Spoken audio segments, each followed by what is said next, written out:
No. Hmm?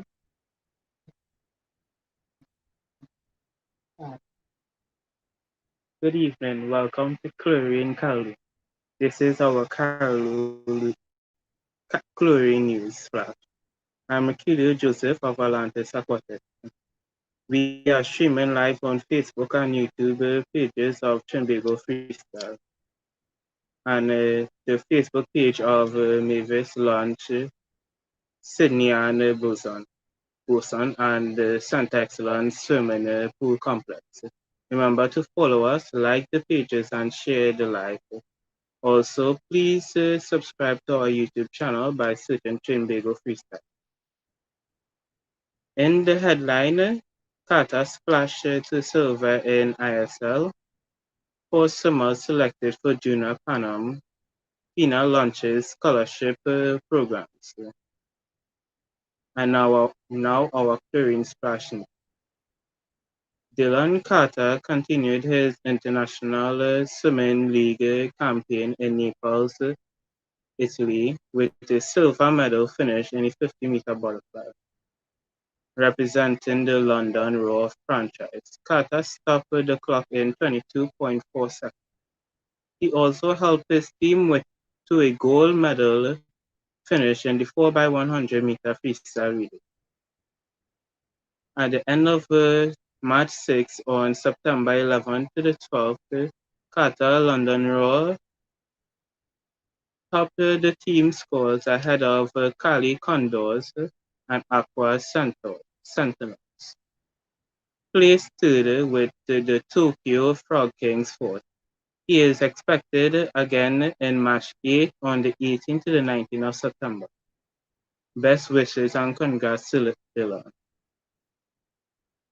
Four swimmers have been chosen to represent Trinidad and Tobago swimming in the Integral Panama Junior Games, which take place in Colombia from November 25th to December the 5th.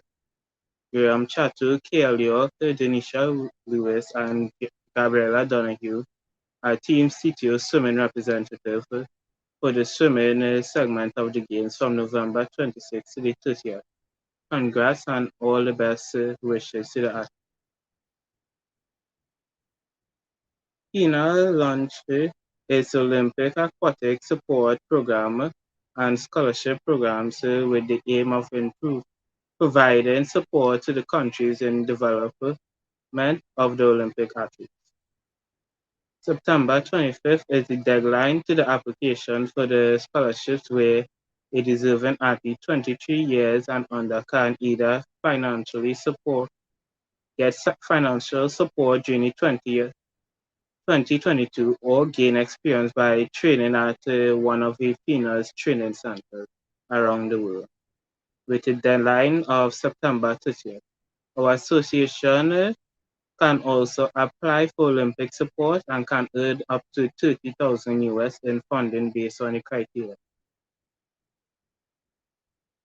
PINA President Captain Hussein Ali Muslim said PINA is committed not only to increase the support to its members that need it the most, but to ensure all of them comply with the minimum, minimum standards of good governance that will strengthen and optimize their organizational capacities and potential. The new format of the program will encourage our members to make sure that their organizations is up to date while offering the high level of support to redistribute amongst our athletes. In the Korean news, next up is our Live Boy segment. We again discuss the aquatics governance. Ryan Smith and Jason Wickham discuss the membership dilemma over our visual chlorine champion is Christian Marsden, who is the three-time winner of the Maracas Open Water 5. We go international for for a Coach Connection segment where we talk up to the CEO of Swimming Ontario, Canada, Dean Boles. Has decades of experience in coaching, administration, leadership, and mentorship in swimming. And he will chat with Coach Rocky about building a framework for world-class swimming success. Thank you for tuning in, Chlorine, Callaloo, and remember to like and share this live. Also, please remember to subscribe to the YouTube channel and of Trinbago Freestyle. Stay tuned. Next up, we have Jason Wickham hosting our live voice segment. But before we go, we would like to wish Coach Edmond Puchette of Blue Dolphin Surf Club a very happy birthday today. Birthday greeting also go out to Miss Laura Gasman, Auntie Laura of Marlin Swim Club, is former asset treasurer, and celebrated her birthday yesterday. Happy birthday to Auntie Laura and Uncle Edmund. I'm Mercurio Joseph, and this is our Chlorine News Flash.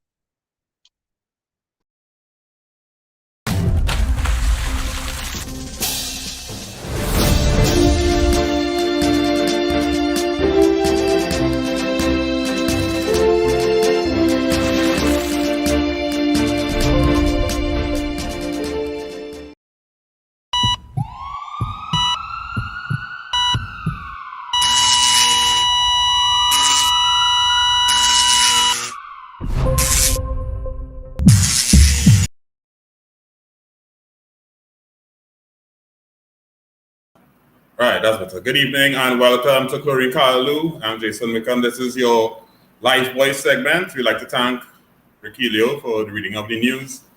As he said in the news, we will be going back to discuss the Constitution and specifically as it relates to membership and aquatic governance. And on screen again, we welcome back Mr. Ryan Smith. Good evening, Ryan. Good evening, Jason. How are you doing today? I'm alive and well. How are you? I'm good. I'm surviving. Surviving, yes. Right. So one of the things we wanted to discuss, I know a few weeks ago we had a discussion, there was a general discussion on the Constitution. We want to drill down a little bit and we want to talk specifically about membership and how that affects us and our governance. So first, before we discuss anything, we're gonna disappear for a little bit. So just to show you part of the ASA Constitution as it relates to membership and the different classes of membership. And one of the classes of membership we have ordinary membership, which is open to any club promoting swimming, water polo, diving, and synchronized swimming in the association. To become a member of the association, I think I went too far, sorry. To become a member of the association, you must have 10 active competitive swimmers, and you also must submit a copy of your constitution. There it is again on your screen, right? So you have different classes of membership, ordinary membership, those are the ones with voting rights, and then you also have the associate membership. But I want to draw to your attention, like one of the definitions here, right, which says for the purpose of these presents, an active competitive swimmer is one who participates in at least 3 aquatic events for the calendar year, including one of the national championships, right? So let me just take that up a little bit. Right. So my question, Jason, so before you even go, my question is one of the national championships. What is considered one of the national championships? Like you interviewing me? Well, I seek clarification, probably like other people.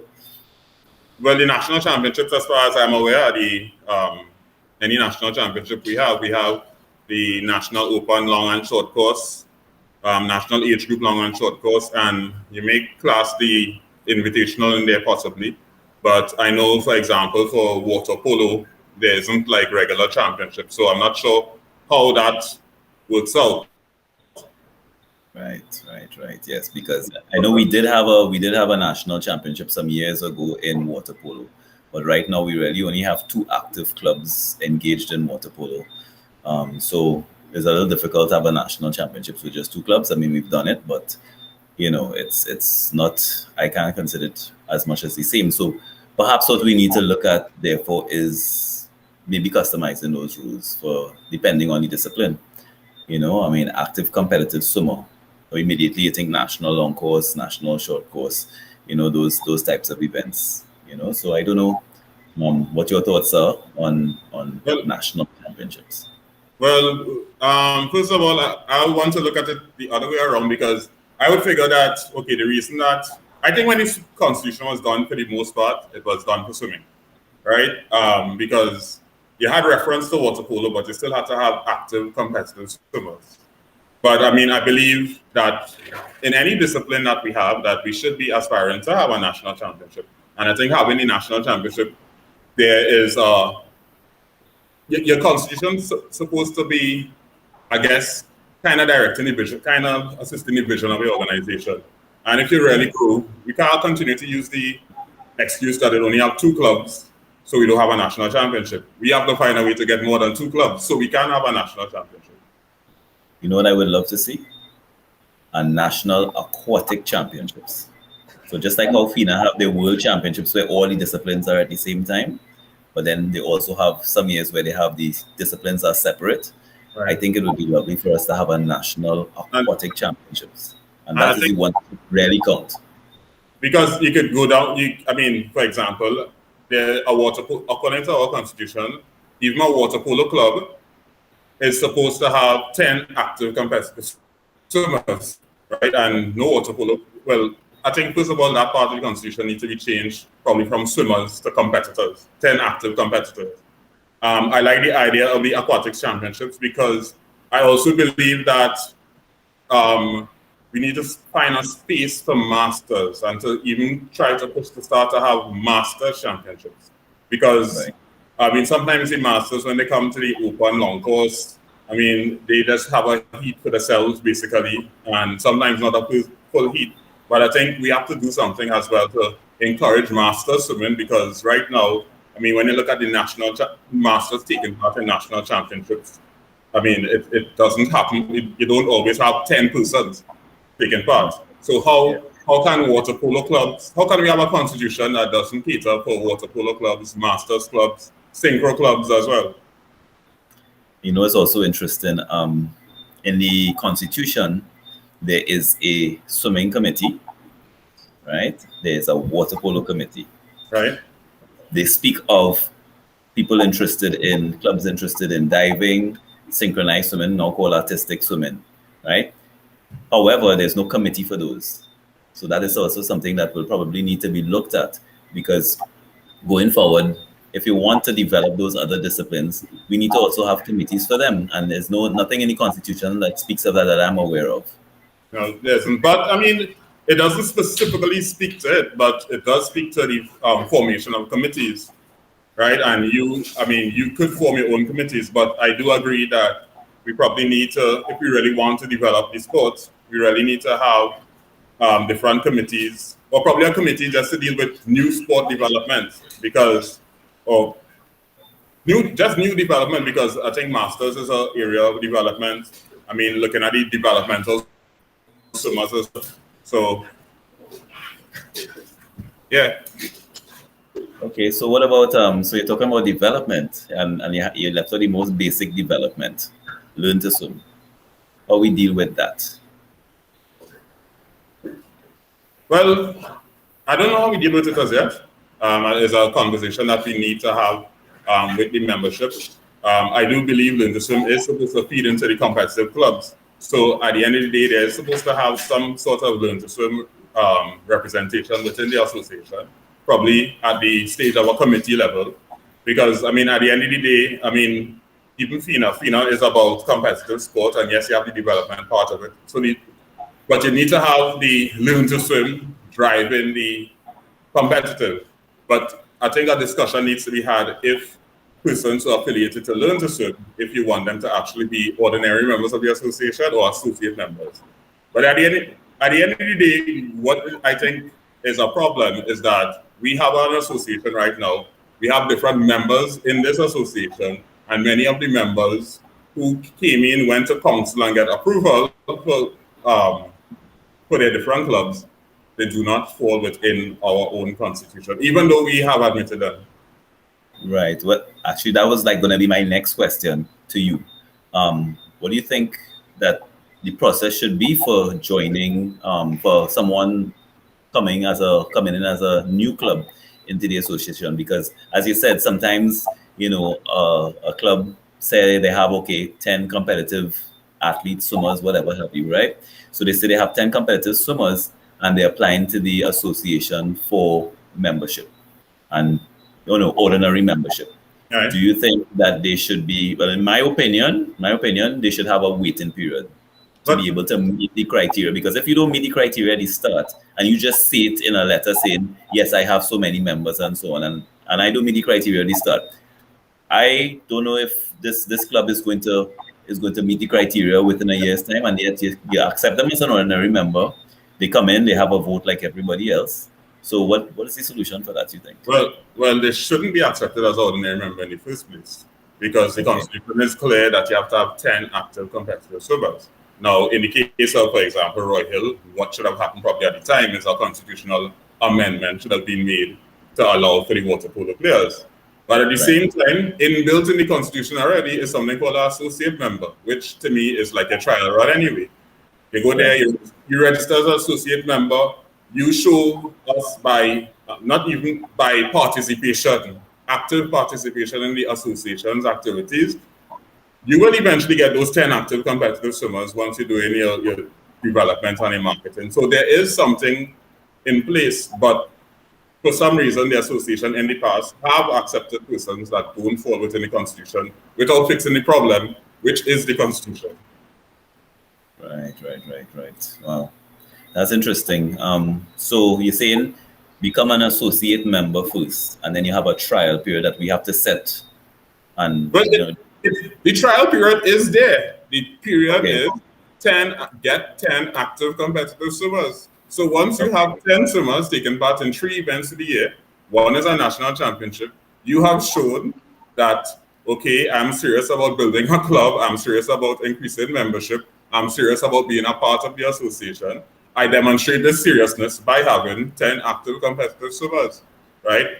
I think what needs, as we said before, what needs to be done is to have spaces where all the different arms could have avenue to, and that what you talk about the national aquatics championships is a perfect way that we get the masters doing in their own bubble. We have the water polo, open water, synchro, everybody. Yeah. So what you're saying is you become an associate. I don't like how you take control of the segment, but go ahead. So that's all like I interviewing you. Yeah, that's what I'm like. So I'm just thinking, so you're saying that we have an associate membership. We have that already. So you remain an associate member until you meet the requirements of an ordinary member. Correct. Right. And then what if you're an ordinary member, however, and then you fail to meet the requirements of the ordinary member? Well, if you might have to tune in next week because we're running out of time. I'm sorry. But that's my but what normally happens, if you don't meet the requirements, I think we as an organization and as an organization have to keep track on its members. And if a club falls below the procedures, the secretary, I believe, is supposed to write them 2 times within a given year. And then the council could take a decision to move them to associate member. Okay. I think probably need to have a mechanism in place because, sometimes it could be that a club needs assistance. Sometimes it could be other reasons. But, it's not something that is actively monitored, and I think that's something we have to do going forward. Okay. Ryan, since you go ahead and ask your questions. No, since you interviewed me, let's close off this segment now. Thank you. It's time already. We leave 15 minutes. Yeah. All right. So you've been watching the Life Boy segment. You had me, yours truly, Ryan Smith, interviewed Jason Wickham here tonight. It wasn't supposed to be like that, but coming up next, what we have coming up next, Jason, you had to tell me. I think it's Visual Eyes Chlorine Champions with Christian Marsden. All right. Thank you. Good night. Thank you, Ryan. Welcome.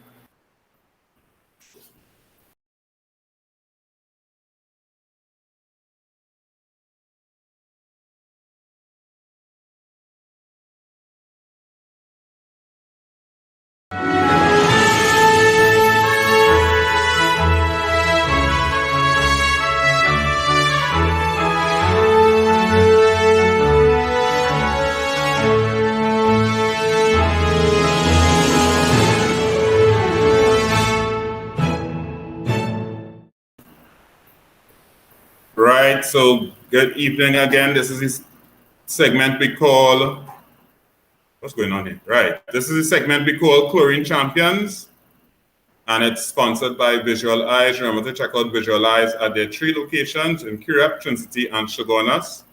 And we're waiting on Christian Marsden to log in. Christian Marsden is our Chlorine champion for today. He is a former Pan Am Games swimmer. He also, I think I'm seeing him there. He also was in the Junior Open Water Championships. Also a 3-time 5K winner at the Maracas Open Water. Good evening, Christian, and welcome to Chlorine Callaloo. Christian, I'm not hearing you. No, I'm not hearing you at all. I don't know if are you all hearing me? Hello? No. Oh.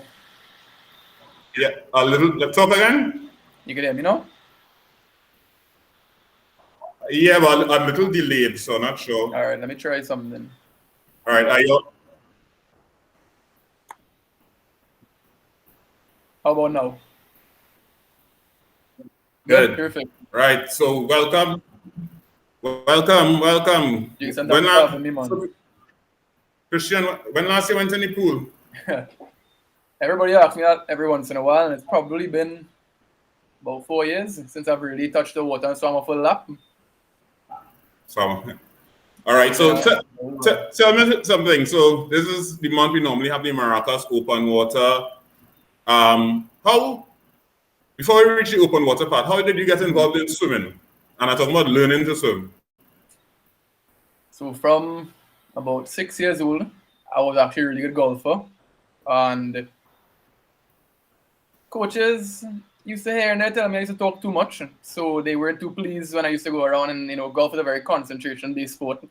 And went to football after that for a little while, moved around the sports when I was younger. Talked too much in football. They didn't like that.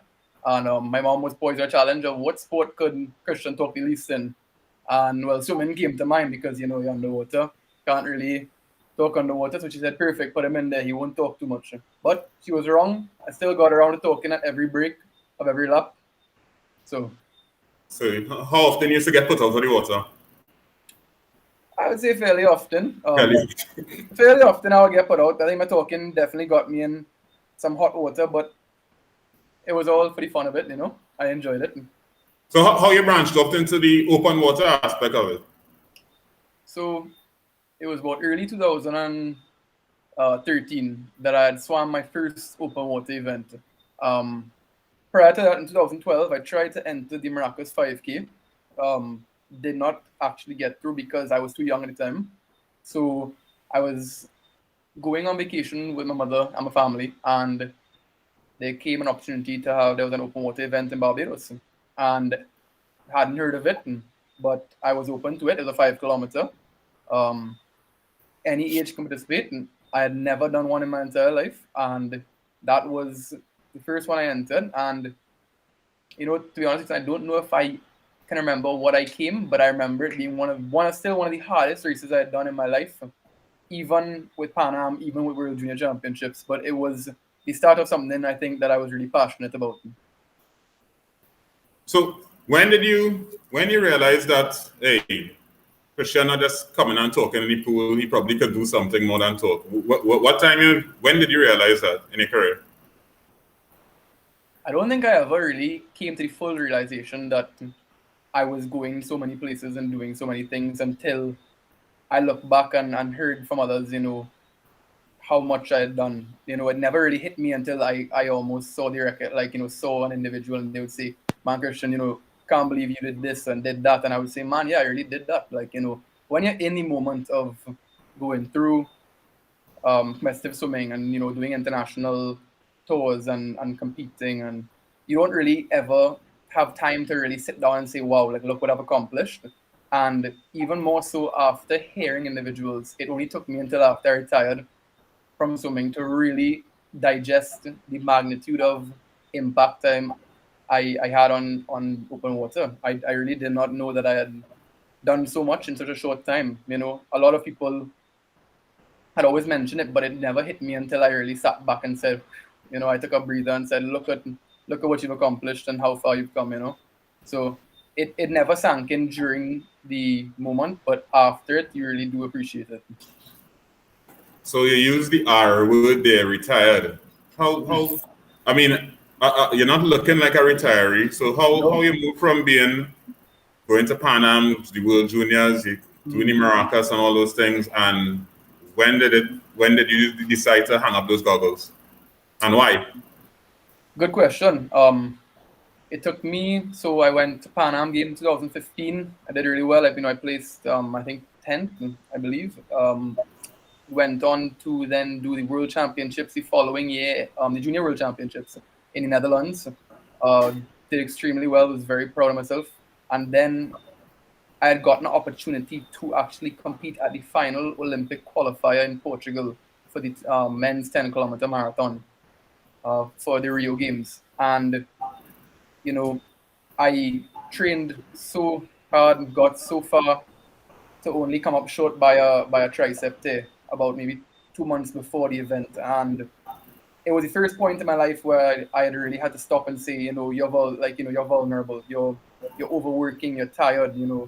I really felt the emotion come down at that moment. That was really the defining moment where I stepped back and said, look at, you may not be tired physically, but you're tired mentally. Your body may still want to keep going even with an injury, but look at you, you're broken. I was just in a very, I think, beaten place mentally. I had been training for hours, waking up countless mornings, going to school, lessons, CXC, training on an evening.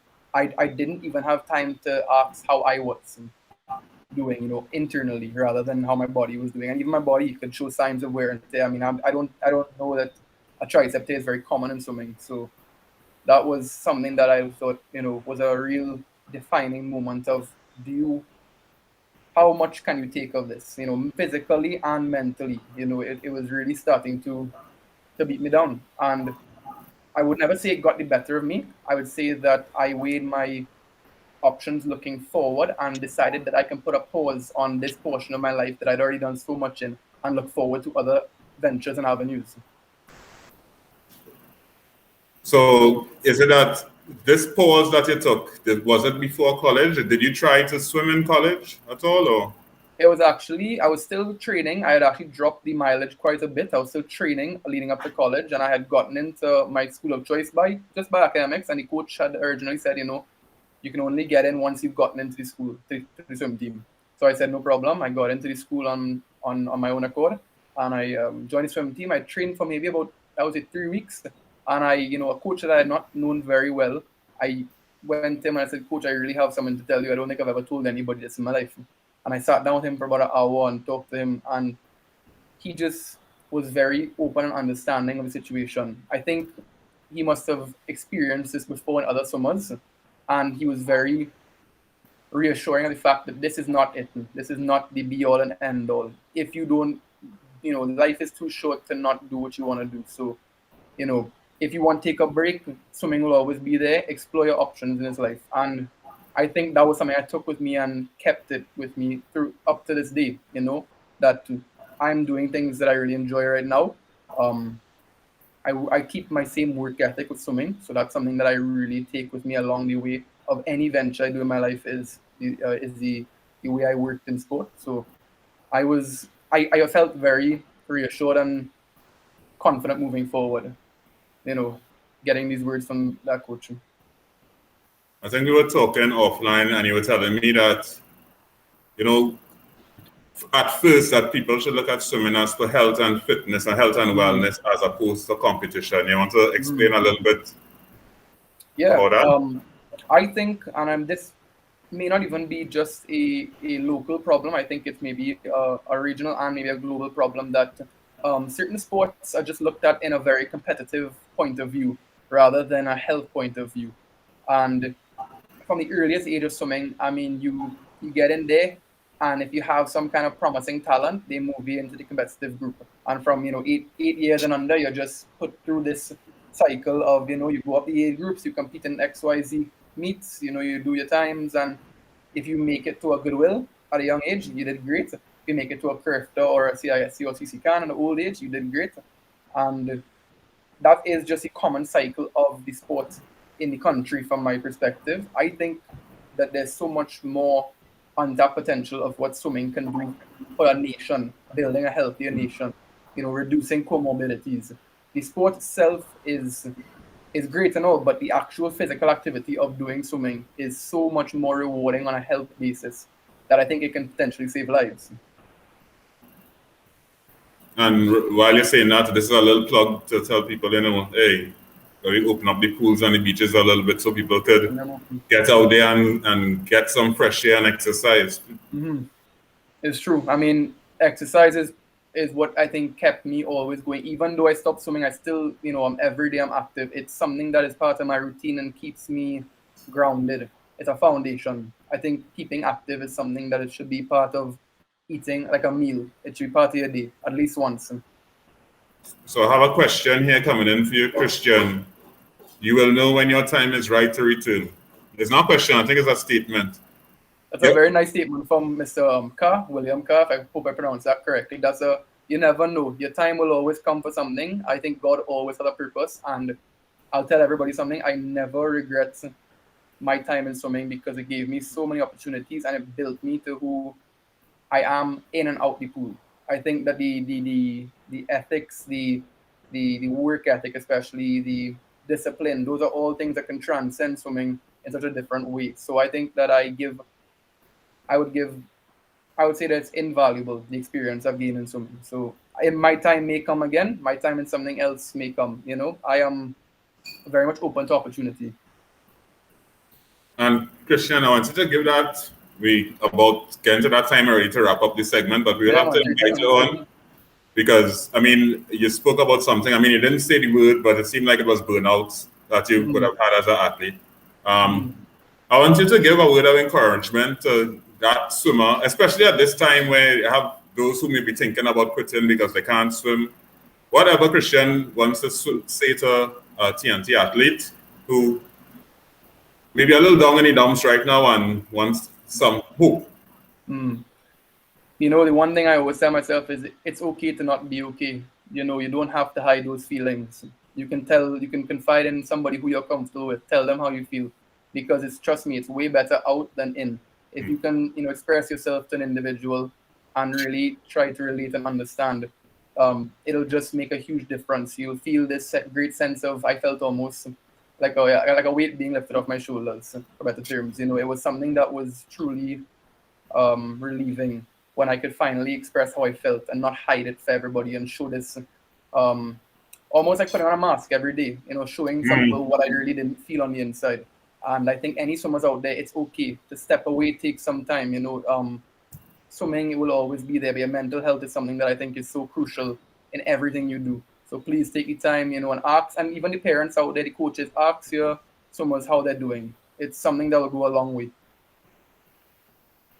I'd like to thank you, Christian, for sharing this evening with us. We will have to invite you back because we have on occasion talked about mental health, etc. on this program, and I think it's something that isn't discussed enough. So I'd like to thank you for sharing and continue to keep safe and keep well. Jason, thank you very much for having me, and to all the swimmers, coaches, parents, we're gonna get through COVID and we're gonna get back to regular programming and keep safe, keep well.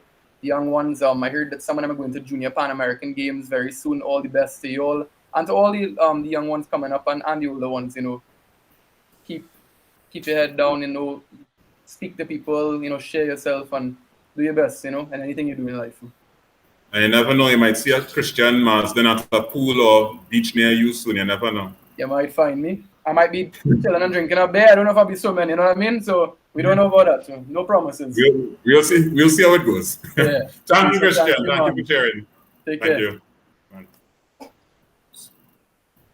Right. So this was Visual Eyes Chlorine Champions. Remember to check out Visual Eyes at the Kirep, Shogunas, and Trinity locations. And up next, we have Coaches Connection with Daron Samalal Singh and Coach Dean Boles. Dean Boles. Have a good evening, y'all.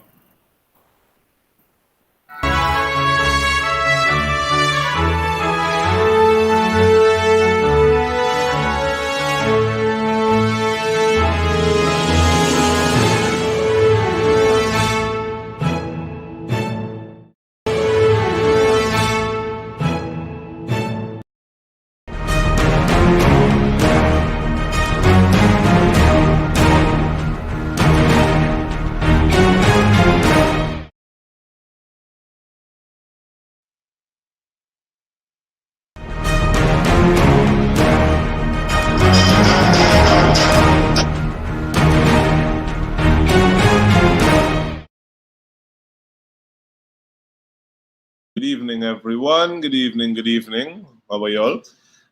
Thanks for tuning in to Coaches Connection this evening. All right. Excuse me if I'm sniffling a bit. I was around some dust today and it activated my sinus. All right. But yeah, this evening I'll be discussing with Mr. Dean Boles. All right. You would have seen the flyer, some of y'all. So just to give you a little bit about him, he has been involved with competitive swimming for 46 years, 7 years a competitive swimmer, 27 years as coach at the club level, university, high performance center levels, and different roles. 12 years in roles of leadership, mentorship, administration, active coaching. He has coached swimmers to 5 Olympic Games, 3.5 years as the Danish national coach, and 2.5 years in his current role as the Chief Executive Officer, the CEO of Swim Ontario. So I'd like to welcome on our program this evening. I'm not Dean. You look a little like Jason. I waited. I didn't want you to waste the whole introduction, but I might have to say it again. I'm waiting for him to log back in because I was seeing him here before, but I'm not seeing him right now. I see you log back in there. Let me see if I can see. Mr. Boles? Yeah. Okay, I'm not. Can you hear me? I can hear you, but we're not seeing you. Okay, that's odd. Everything seemed to be good, and then you're just starting to introduce me, and then all of a sudden it went poof, it was gone. I don't know if you could check with your camera, the camera, because we're hearing you clearly, but we have no image of you right now. Okay, that's I don't know what I've never been on a program like this, so let's see. I'm gonna try it one more time. I think that's a compliment. You never came on a program like this. You take that as a compliment. So, I mean, today, I guess, Rocky will be following up on some of these things we just probably discussed last week with Sean, I guess, on a more global. Yeah, I want to touch on different things. I mean, I think Coaches Connection is about getting across the persons how coaches think, right? I mean, we want to give a global aspect because I think, we want to discuss parent involvement as well and parent education. That's one of the topics we want to touch on this evening. And I think we have quite a few parents who tune in. So it's nice for coaches to see, all right, what parts could be taken to invest more in themselves, for parents to understand, hey, this is how it's done globally. So, in Trinidad, we like to follow what the world and the elites are doing. So it gives a little confidence in the system we have down here. Just different things for us to discuss, see how it's done globally, see if you could take a thing or two, implement it into our system. Yeah. Mr. Boles, are you there? I am here. I don't know. Can you see? You can't. You can hear me though. I can hear you. So, Rocky, I'm going to disappear. I guess you'll have to talk to the picture. That's no problem.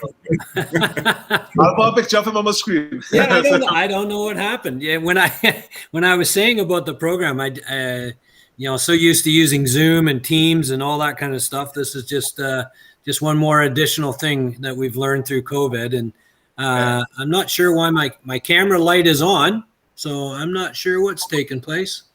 No problem. Dora, you and Darren will sort it out. So I'll disappear for a little bit and you all can continue. All right. So, Mr. Boles, you hearing me, right? Yeah, good. All right. Good evening. Thanks for accepting and joining us on our program this evening. Yeah. So I introduced you. I told them a bit about you. Yeah. So now we're going to get a little more in depth into just the measures you've implemented, just about your experiences as a coach. I'm not going to touch too much on the administrative side of it, but more the foundational and the aspects, not solely related to the pool, but surrounding swimming. All right? So firstly, I want to touch, what is Swim Ontario? I see you're the CEO of Swim Ontario. What is Swim Ontario? In Canada, we have provinces, similar to states. We have, I think, 10 provinces and two territories. So Swim Ontario is one of those provinces. We're the largest province. The province itself has about, I think, 13 million people, and so as far as it goes, swimming. Prior to COVID, we had somewhere around 20,000 swimmers and maybe 8,000 officials and 1,000 coaches. Obviously, COVID has hit everybody, and so things are a little bit different right now. But so we're an extension of Swimming Canada. We're the closest to the clubs. In Ontario, we have between about 140 to 160 clubs and about 10 universities, 12 universities and programs. So, in this particular, Ontario has always been a contributor to the national team, to the Olympic team. Things start at the grassroots and move itself all the way through the system to the top level. Okay, nice. I must say, I looked at you especially at swimming, right? And I was very impressed with your performances at this recently concluded Olympics. I must say you all have done very well, and I see a lot of it like on swam. I saw you all have implemented and revised your long-term athlete development program and framework. So we want to touch on the learn to swim aspect. How do you attribute this to your improvements in swimming? Learn to swim, the foundation. Well, I think the learn to swim to grow, sometimes we call it grassroots, sort of the early stages of competitive swimming. In Canada and in Ontario, we have a pretty robust lessons, or I would call learn to swim program beyond what the clubs give. I think there's what they call the Canadian Life Saving, and so they run programs from babies all the way through, right through to you become a lifeguard and things like that. And they have swimming improvement programs. So that's been quite helpful. I think there's been some effort way back in the day when I was in school, in grade school, public school.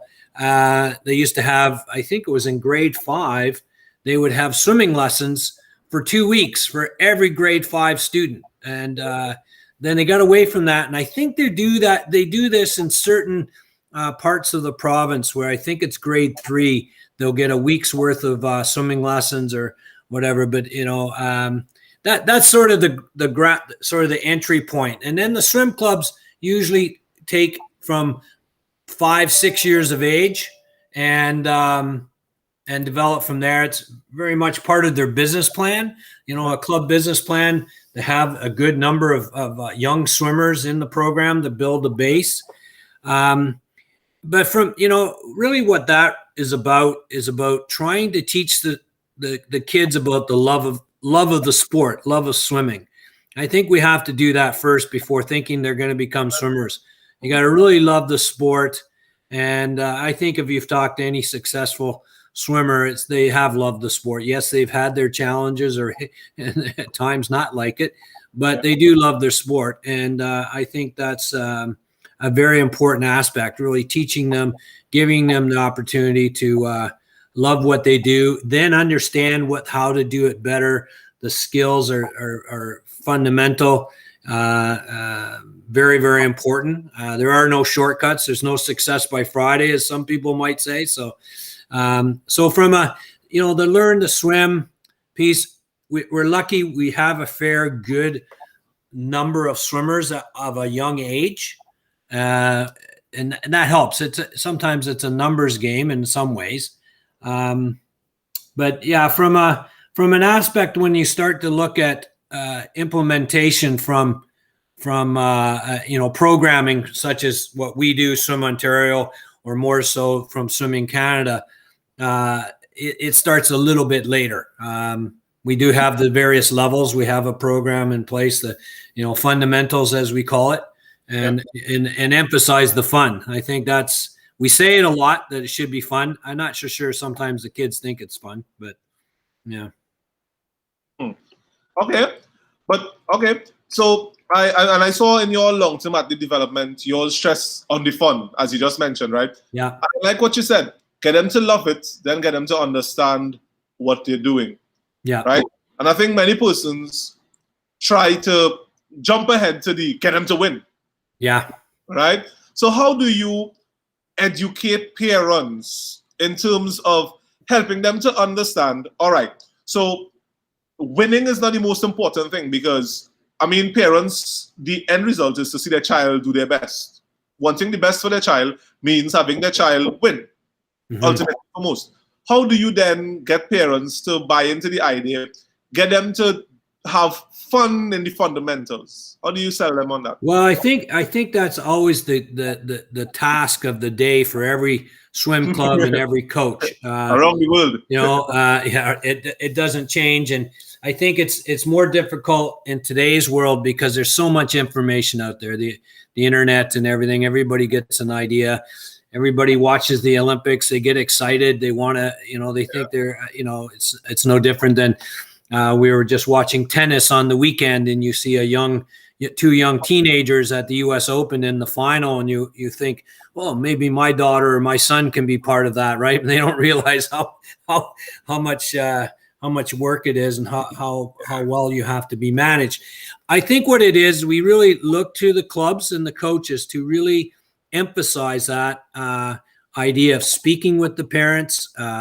I've always said in my philosophy to coaches, always get your side of the story across first, and really work towards that. Sell your own philosophy, meaning that you just don't say it once in a season. You need to keep coming back to it and reinforcing it. It may seem redundant, but it's so important, because it doesn't take much for people to go off on a different tangent or a different role. But it's a constant. It's definitely a constant. I think sometimes we get programs or coaches or whatever that think the parents are not as important, but they are very, very important. They ultimately are the customer, and we have to educate them as much as we need to educate our coaches, educate our administrators, educate our parents, educate our swimmers. We need to work on things like that. And a lot of that comes right down to straight up communication. Have regular communications. Okay. Do you have specific courses or things like that you put on for parent education? Well, we should put more emphasis on it. I know that we're starting to do a bit more of that. We have a conference coming up next week, and part of that conference is a set session. The parents are invited to the conference because it's done virtually, so it's not too hard. But we do have one set by an expert in it, in dealing with developing the love of the sport right through to the international end of it, and actually the exit. When you exit, the young gentleman prior to, he sort of stopped the swimming and hopefully has a good exit strategy. I think we need to work on that. But one of the things that she's talking to the parents about is how to help your athlete or help your child be more resourceful. So there's a whole aspect of those things, and I think we need to do a better job. There's no two ways about it. We need to educate our parents, and recently with this COVID, a lot of the parents haven't seen the swimming pool. The kids have been able to get into the pool, and we've had some swim meets, but the parents haven't been in. And we know the coaches sometimes like that idea, but that doesn't help. That does not help in the long run. I came across this statement today. Okay. It was really interesting. It just happened to come across it, and it says, winning is fine as long as it doesn't go to your head, and losing is fine as long as it doesn't go to your heart.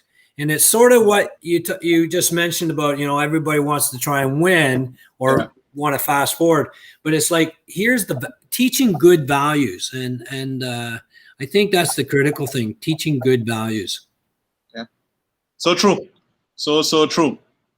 So, I mean, we climbing the ladder, right? As we go the ladder, right? And I'm getting into the point of developing like a system for your clubs, right?